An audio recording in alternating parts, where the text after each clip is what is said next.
enjoy today.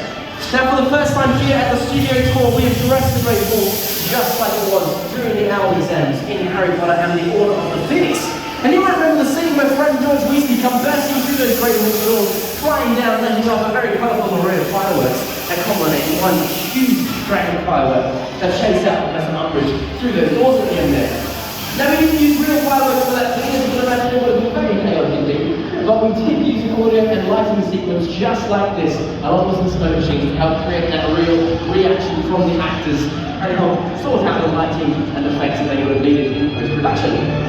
Now, if you look above you as well, you'll see we have the costumes of James and Oliver Phelps as playing Fred and George Weasley on their brooms flying through the halls. They let off all this colourful chaos and mischief, and those are the original costumes as worn by James and Oliver Phelps. And you can still see in George's satchel over there, he's still got some fireworks left over to explain pendulum.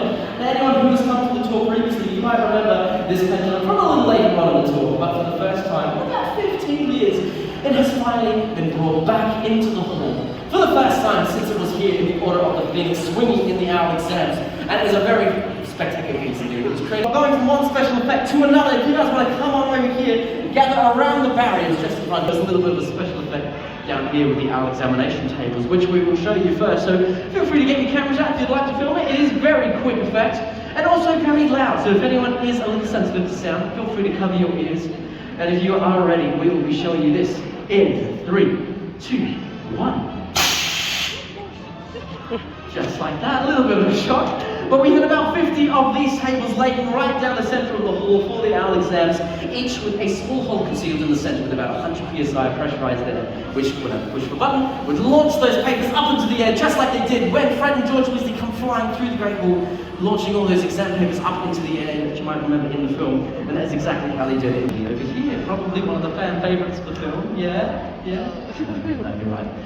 No, it's Dolores Umbridge, as played by Imelda Staunton, who did a fantastic job portraying probably one of the most disliked characters of the films. And also one of the pinkest. Remember her for her pink colour, as you can see here. But what people don't realise is that her pink colour actually changes throughout the films as time goes on. So right early on, when we first hear in the Order of the Phoenix, she is actually a very pale, sickly pink.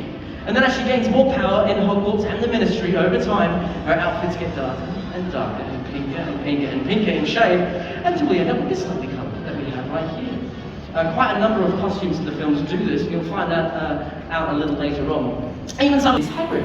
Now, he was played by Robbie Coltrane, who was quite tall already, standing about 6'2", which is about Professor Snape's height over there. But evidently not tall enough to play the half-giant Hagrid, so he never actually wore this costume. This one in particular was worn by his body double, whose name is Martin Bayfield, an ex-England rugby player, standing quite tall as well, at 6'10", but still not tall enough. So they put stilts in his shoes, they padded out his suit, they even built him an animatronic head, which looks just like Robbie Coltrane's and works to this day, 20 years later, in the creatures area, you'll see it later on, altogether to make the 7'6" half-giant we know and love as Hagrid. And especially when 5'5" stands next to him, you can see the difference there indeed.